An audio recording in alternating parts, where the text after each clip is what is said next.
I'm very delighted to be with you here again today. It's Mensah Oteh. And I want to share with you something that I think will be of interest to you and something that perhaps might just challenge you a little bit, just to have you thinking outside the box. Every day we get a chance. We're given this gift of life, this gift to be who we want to be, do what we want to do, and have what we want to have. But from a young age, we are somewhat conditioned into focusing on avoiding pain rather than pursuing pleasure. And let me explain what I mean by that. Every decision we make and every action we take in life, we do for two reasons. One of two reasons, rather. To avoid pain or to gain pleasure. Now, the human brain is designed in such a way that its primary function or purpose is not to create a pleasurable experience or a fun experience for you. The brain is designed and is there to protect you. And because the brain has this almost a default protective way of functioning, it tends to look towards anything that has to do with pain, primarily because it's trying to avoid or protect you from experiencing that pain. What does this mean? Well, this means that you and I then have to intentionally and deliberately start to find ways to almost equalize what I call an uneven relationship in our mind and in our brain, where we start to look for things that make us happy. Happiness is an art. Love, joy, peace, happiness is an art. You know, you're not born with a perfect or the ideal lifestyle already pre-programmed into you. It's not possible. It's not like when you go to a store and you buy a particular software and you buy a computer and that software is inbuilt into the system already. You don't have to do anything. You just simply have to plug and play. Unfortunately, human beings, we do not have that gift. Everything that we want, we have to choose, we have to decide, and we have to take action. And because of that, we have a responsibility to ourselves to fashion for ourselves a life that is consistent with what we want to experience in the future. When I was growing up, I grew up in a family, and in our family, but also in the environment that I grew up in, a great family, raised by two incredible parents, loved by so many caring and supportive family members. But traditionally, the way I was raised was that there was a way, the words excitement and fun and pleasure were almost frowned against. It was seen as, like a taboo word. You don't say that in the house. Don't even talk about it. People knew it was happening for whatever reasons. People did what they had to do, but it wasn't something that was actively encouraged. In some cases, for good reasons. And I think that has to do with, in some families, our beliefs. In some families, it has to do with the philosophies. In some families, it's just a moral or ethical way of seeing life. But this is what I genuinely think. And this is my view. I think that all of us were born to have life and have life to the fullest. That we were meant to have life and have it at the extraordinary level. That each of us was meant to live in such a way that when we get to the last day of the last hour of the last minute of our last lives, we can look back and we can say, what a journey, what an exciting experience. We can then move on from life knowing that the gifts that we were given, because this is really a gift, beautiful gifts, but that the gifts we were given, that we made the best out of it. But when I was growing up, I grew up, with almost a belief that I had to suppress any desire that I had for excitement, for fun, for pleasure. And yes, there are different definitions. And Don't get excited by the word pleasure or by the word excitement or fun, because subconsciously, if you're like me, somehow you have a picture. Whenever I use any of those words, a picture comes to your mind that you perhaps want to hide. You don't want everyone to know that's what you're thinking. And I find it really strange that we wake up every morning and we simply decide what we're going to do. It's all about, what am I going to do? What are my goals? What do I have to do? What do I have to achieve? So we work like machines. It's like in a circle. You wake up in the morning, you get ready for work, you get on the train, you get in your car, you drive to work, you work for a number of hours, you come back home, you eat, you put on the television, you sleep, you wake up, you do the same thing. That we've forgotten the third part of what I call the success equation. And let me explain that briefly before I move on. Every equation has parts, component parts. If you were to take out one part of the component or a part of the equation, you alter the outcomes that would have been obtained from the equation or from the application of the equation. What does this mean? Let's use an example. I want you to think about this. We have water, which is comprised of hydrogen and oxygen. To get water, you have to mix hydrogen and oxygen, but in the right proportion. The hydrogen has to be mixed using 2 parts of hydrogen mixed with 1 part of oxygen. Mixed correctly, you have H2O. That water will nourish your body, or rather that liquid will nourish your body. It will give you life. If on the other hand, I decide that I like it to be even, I don't want to have one more than the other, and I decided I'm going to remove 1 part of hydrogen so that I have 1 part of hydrogen left, and I mix that with 1 part of oxygen, then what I have is HO. That changes the outcome. You see, I've gone from H2O, which is water, and I now have what we call hydrogen peroxide, which is also colorless, but is poisonous. If I were to drink that same content, it'll kill me.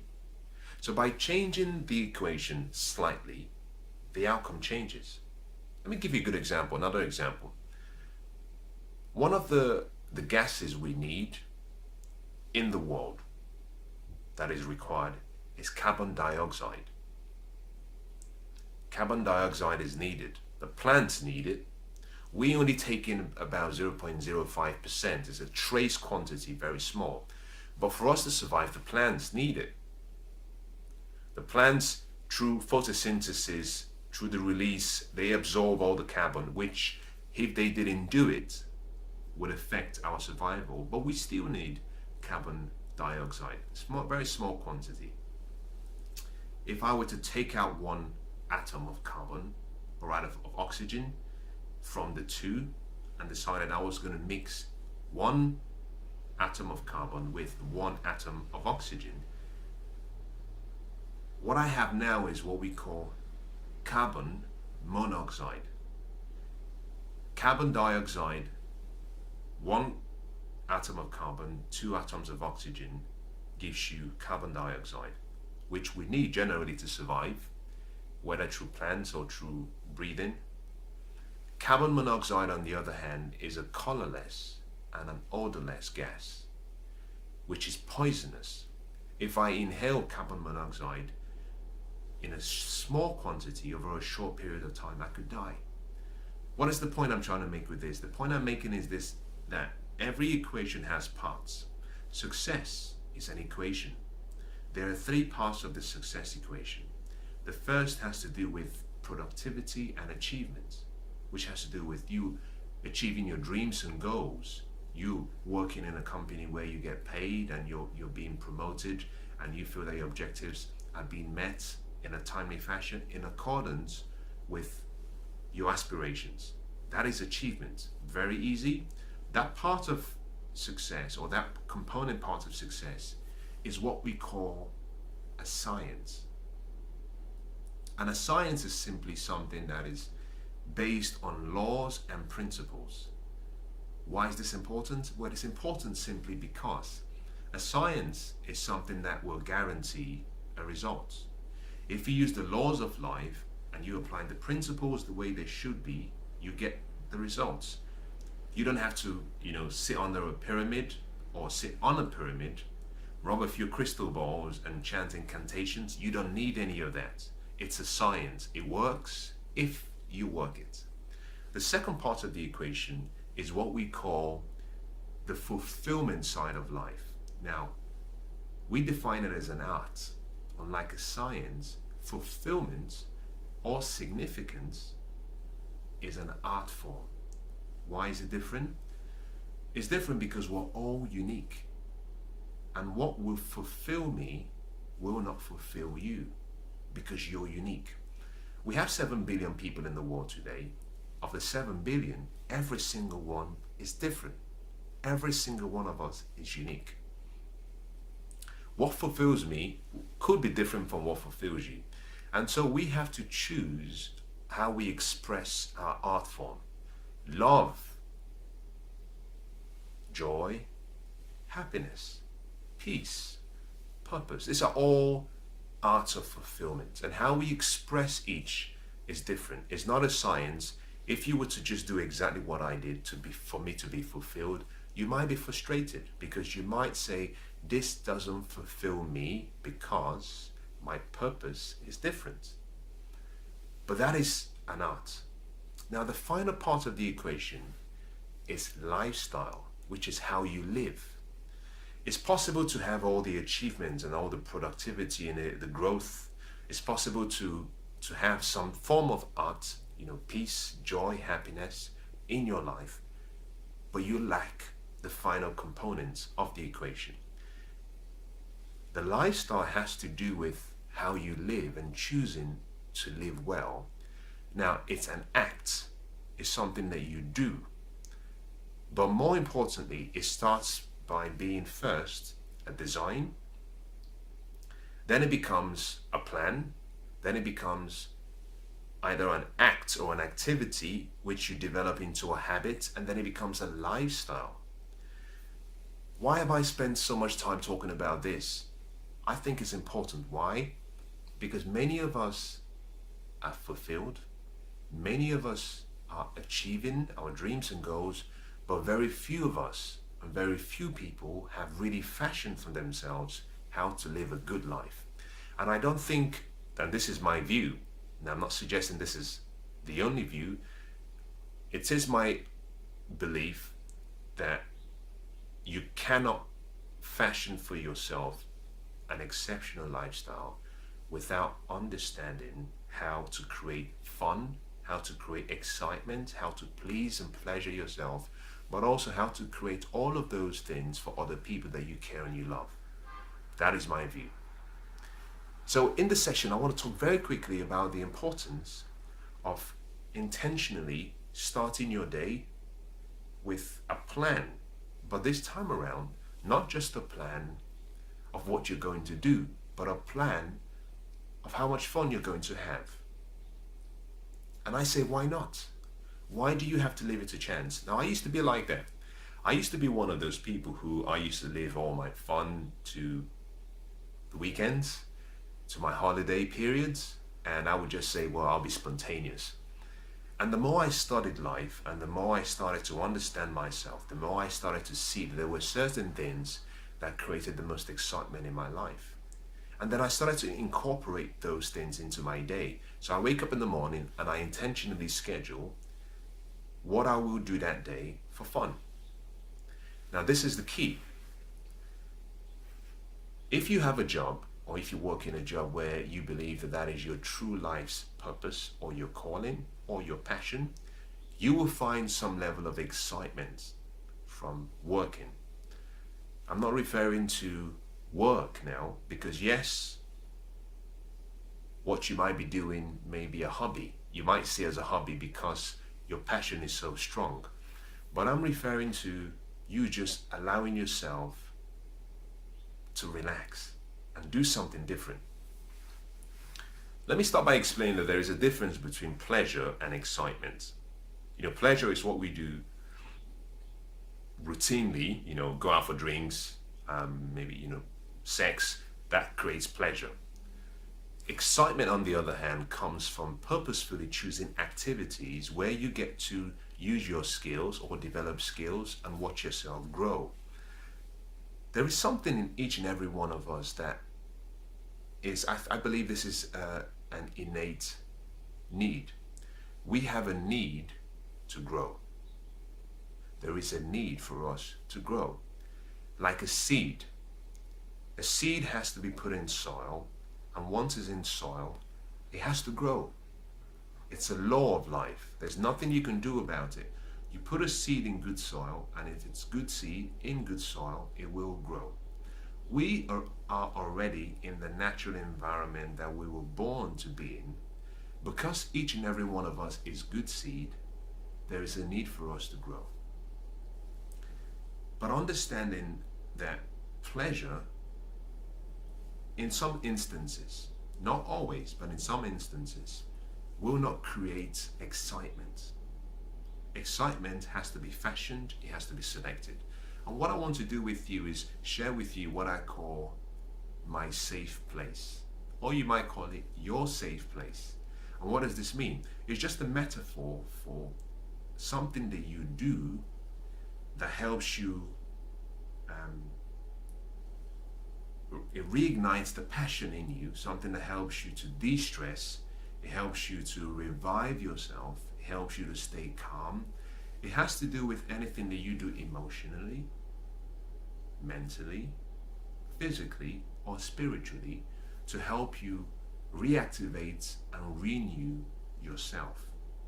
That is what I call your safe place. So each and every one of us, including you, you should have something that you do on a daily basis that helps you escape. Now, I'm not referring to escapism with the intent of almost letting go of responsibility and going into a dream cocoon, no, or fantasizing, no. But we all need a place where we can say, I want to forget about the cares and all the struggles. I want to forget about the day's events, and I want to just zone in and spend time with myself.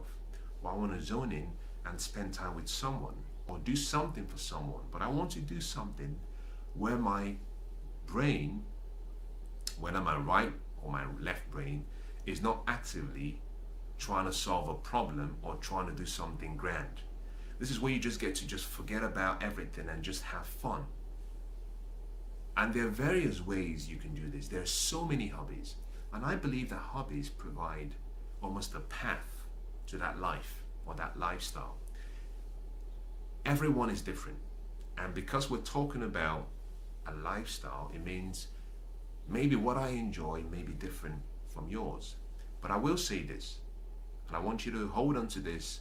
If there's anything that you can hold on to, let it be this statement. Don't be willing, or rather allow yourself and create the environment, create the attitude of mind and the mindset where you're willing to try new things. I'm not suggesting that you let go of what you already enjoy, but don't get to the point where you refuse variety. Because if you stick to a way of living consistently, you fall into a pattern and then it becomes so predictable. I believe one of the reasons why some people don't feel really passionate about life is because their routines have become so predictable. The brain knows what is going to happen at 6 p.m.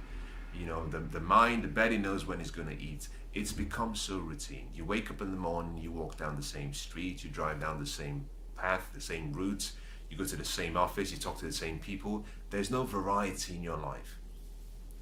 Variety is an essential human need.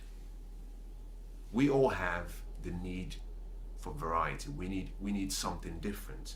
We like to have some level of certainty in what happens, but we also want to be able to say, well, I don't want to eat this particular type of food today. I want to try something different. I've been eating it all week.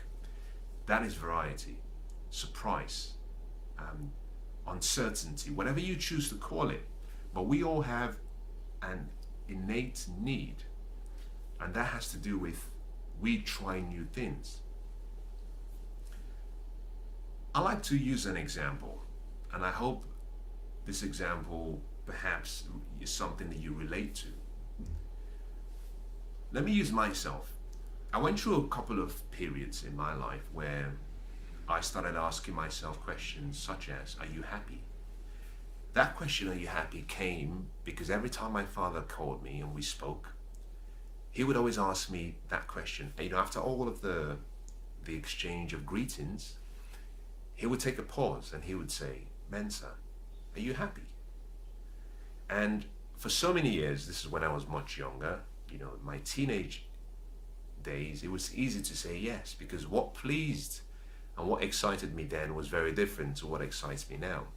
But I found that the older I got, the more that question became difficult. And it had gotten to a point where I was working really hard. I was achieving my dreams and goals. I was practicing one aspect of the equation of success. I had it, but I was failing in the second and the third, which was fulfillment and lifestyle. And so one evening I sat down and I started asking myself whether I was really happy and what it would take to find happiness. And I started to see a pattern in how I lived. I found that on a daily basis, I did the same thing. What I considered to be fun and excitement, what created the fulfillment that I thought I wanted, I noticed that I was doing exactly the same thing around the same time, with the same people, this is the point, I had no room for anything new.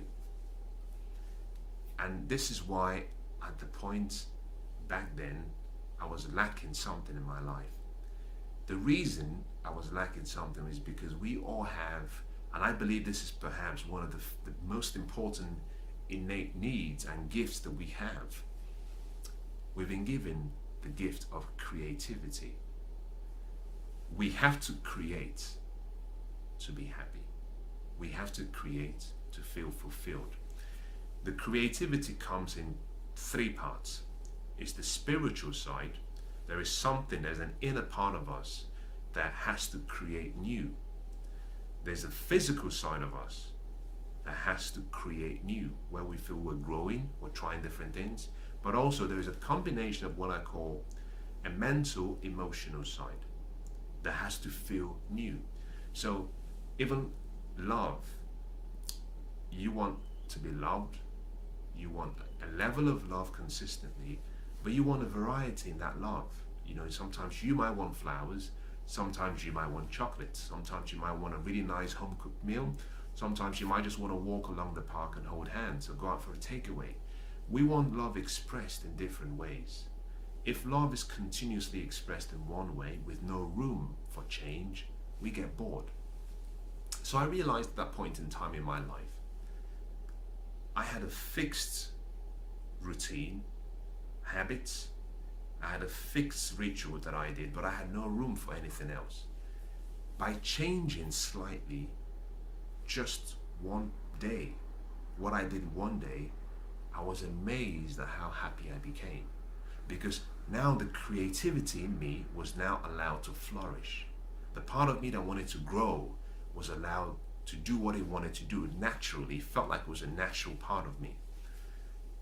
I bring this up simply because I want to encourage you that in deciding what your safe place is, yes, you want to have things that you already do, but I want to encourage you to try new things. And I'm going to give you some suggestions.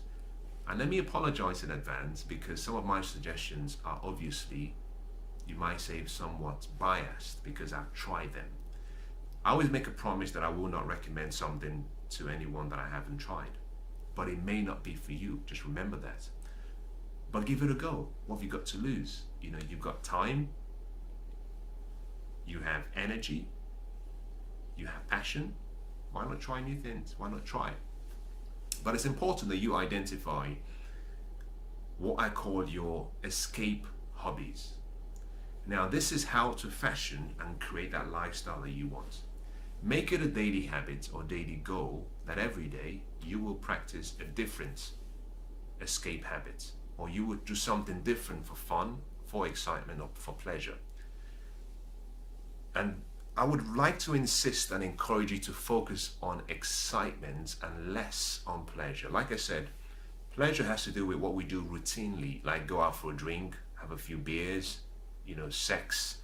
That in itself is more, that's pleasure, that's routine. But when you're doing things and you're engaging in activities that engage your mental side, engage your emotional side, allow you to collaborate and cooperate with other people, something happens within you. It's like a burst of creativity and energy comes alive because you're trying different things, but also you're developing a skill. So in choosing your escape place, I would simply say, first, make a decision that every day that you will do something different for excitement, for fun, for pleasure. This might mean that you choose that if you run, you might say, well, I'm going to try and run on Monday. On Tuesday, I might go for a walk. On Wednesday, I might read a book. But start to put in variety into your life. And what you would notice is drastically that there's excitement. You get excited about seeing the next day because you're anticipating what you're going to learn. The point of this whole process is simply, if it's a skill that helps you develop, the goal itself is not what's important. It's who you're becoming, and life's true riches occurs based on who you're growing into becoming, who you're growing into. That is where the riches of life is hidden. It's the journey. So first thing, decide that every day of the week that you will try something new, that you will develop a new habit, learn a language, learn a new sport, whatever it might be. Find something new. There are so many hobbies and activities that you can do, that you can afford to try something different every day of the week. And once you've identified those, write it down. You want to write it down because you want to schedule it. Don't leave it to chance. Life does not happen by chance. It happens by choice. It's your life. So carefully schedule the days when you're going to experience particular levels of emotion or passion. Schedule it. Decide and say, well, I'm going to work hard today, but I'm going to go to the gym. When I go to the gym, and this is the point, when I go to the gym, I'm not just going to work out. You have to become intentional. Now, this leads me to the second point I want to make. The first point is decide the different things you can do during the week. The second is do not focus on the what you're doing, focus on the why.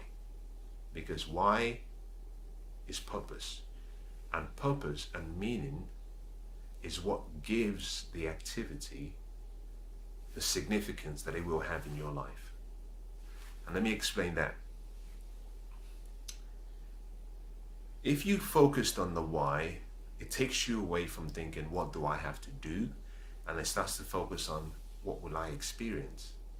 It focuses on, why do I want to do this? It focuses on, how will I feel when I'm doing it? Who will I do it with? You see, it changes. It starts to bring in feelings and emotions into what you're doing. Meaning, the meaning something has is what gives it the ultimate excitement. So let's use a practical example. Let's say you are a regular member of a gym and every day you've been going to the gym.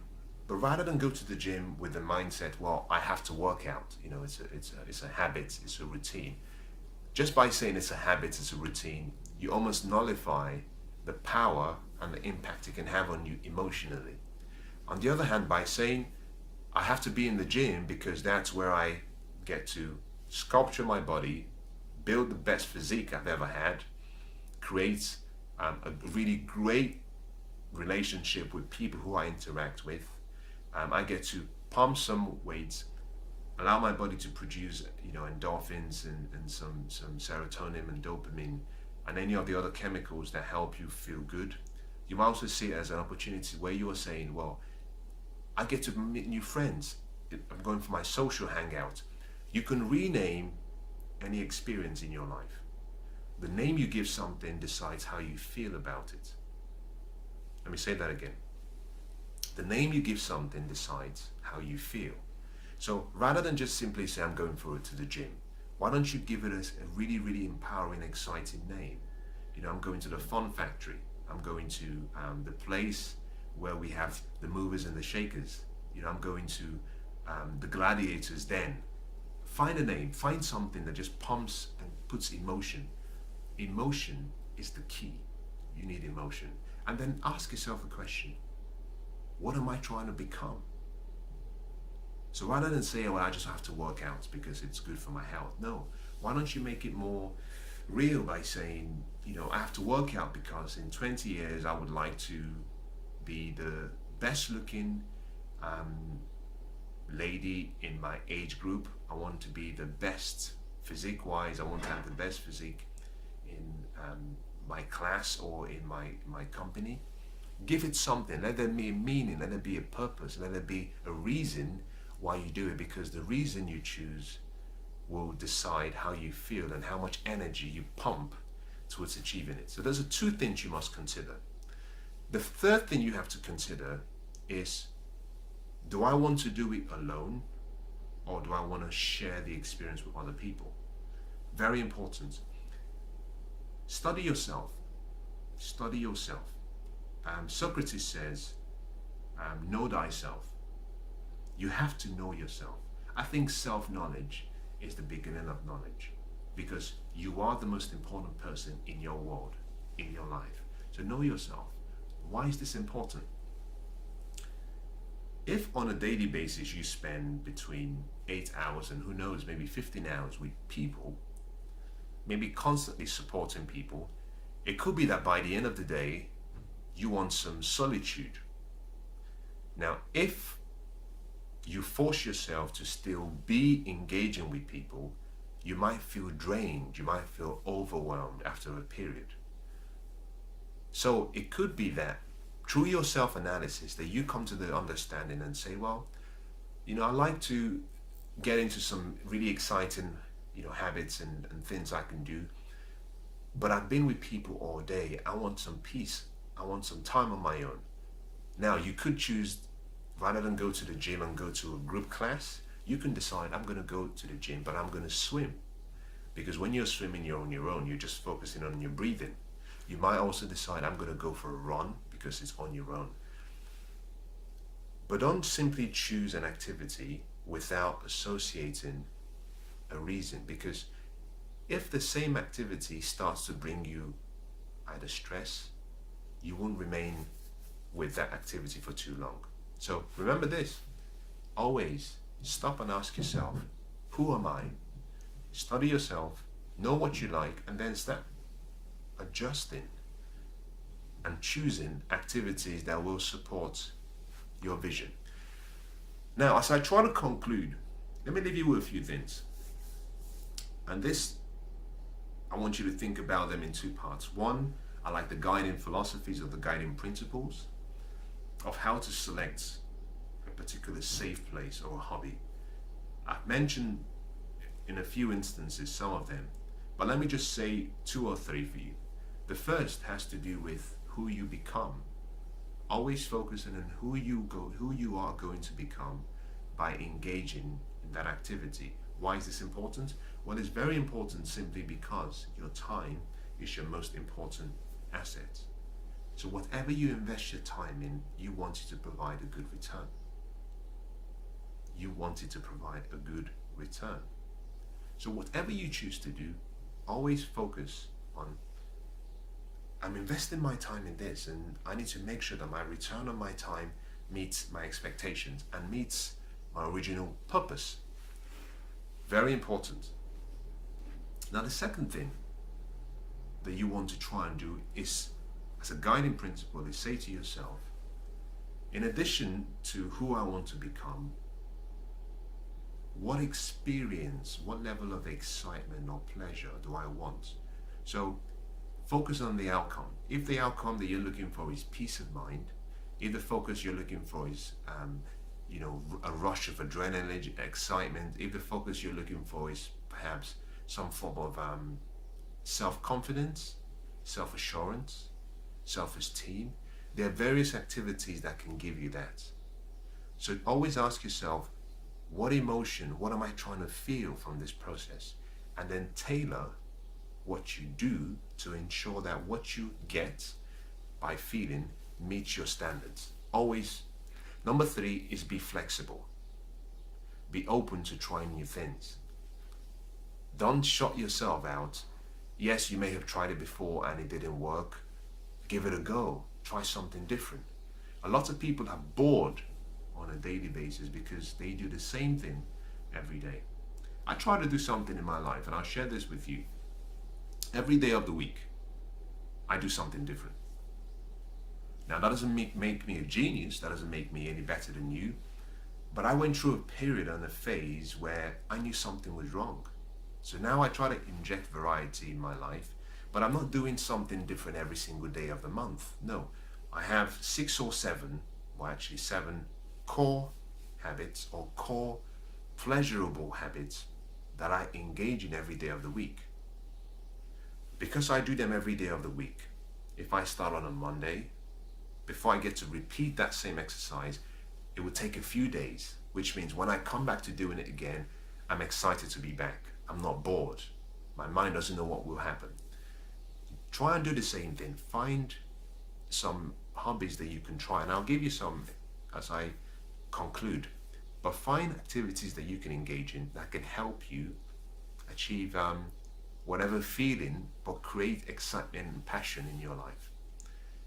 Now, as I almost draw to a close, let me say something. Let me say that before I give you some recommendations of things to try, these are things that I engage in. Let me start by saying it may not be suitable for you. Recognize that and understand that. Number 2, let me also say that you do not have to follow my recommendations. That you know anyway, I don't need to say that, but I thought it was important you say it. But number 3, I want you to understand that you have nothing to lose by trying it. So let's go quickly. I would suggest about 6 or 7 different things that you can do. The first is running. I would say if you're not a runner, I suggest you give it a try for 3 reasons, and I'll go very quickly. Number 1, it helps you to reconnect with your inner self. Apart from the various, cardiovascular benefits, just the mental benefit of running alone is so powerful.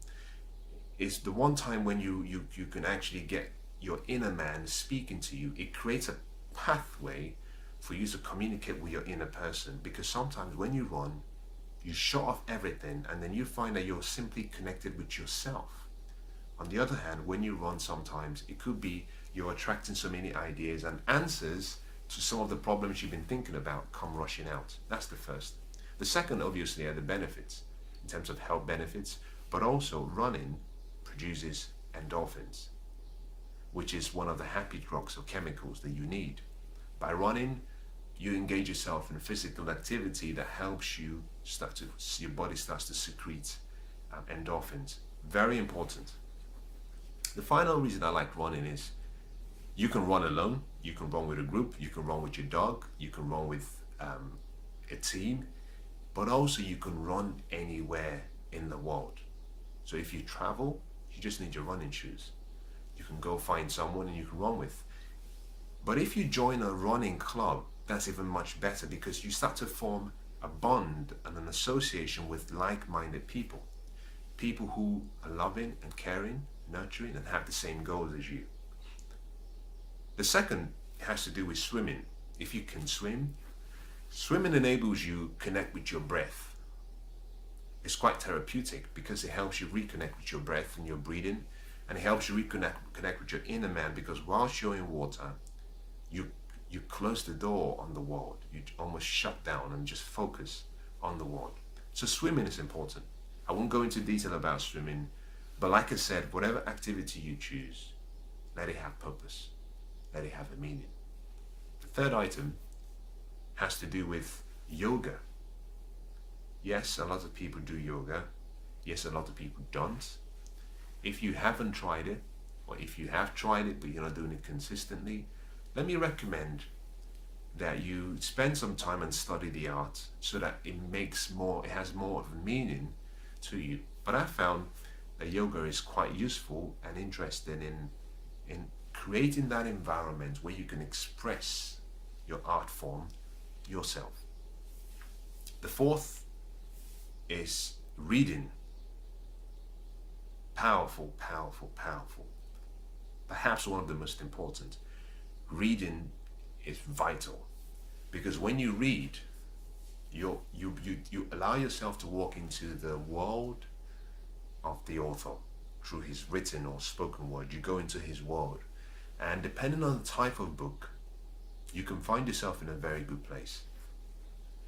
Reading enables you to create a community, those you engage with and those who engage with you, where you start to see things differently. You know, it's possible to, through reading, to save yourself 5 to and almost 10 years of misery and pain, but that requires you investing the time from day one. The final has to do with dancing. I like the art form of dancing, but not any kind of dancing. I'm referring primarily to dancing where you have a collaboration between partners, where perhaps the two of you have to dance as a team, and because you're dancing as a team, you start to take the focus away from you, and you start to look at the we. The word me is a very selfish word. If you rotate the M upside down, you have we. Success occurs in the we, not the me.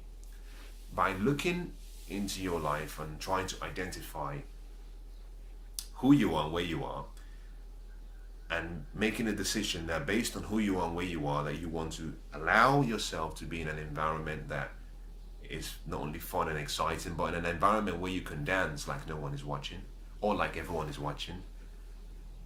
By allowing yourself to get into that, you start to create an amazing level of success in your life. I would suggest that if you're going to consider dancing, choose, like I said, the style of dancing that requires either a lead and a partner relationship, where one person is guiding the other, and the other, both together, are trying to pull together and present a beautiful art display. So those are the items I had that I wanted to share with you. There are so many more. You can go walking, you can go hiking. There are just so many more. I cannot share all of them. But more importantly, it's not necessary for me to share any of them. Why? Because you know yourself better than anyone in the world could. So you get to choose what you believe is right for you. Again, as you choose your safe place, remember, you're not really looking for escapism. You're looking for growth. You're looking for variety. You're looking for excitement. You're looking for pleasure. God bless.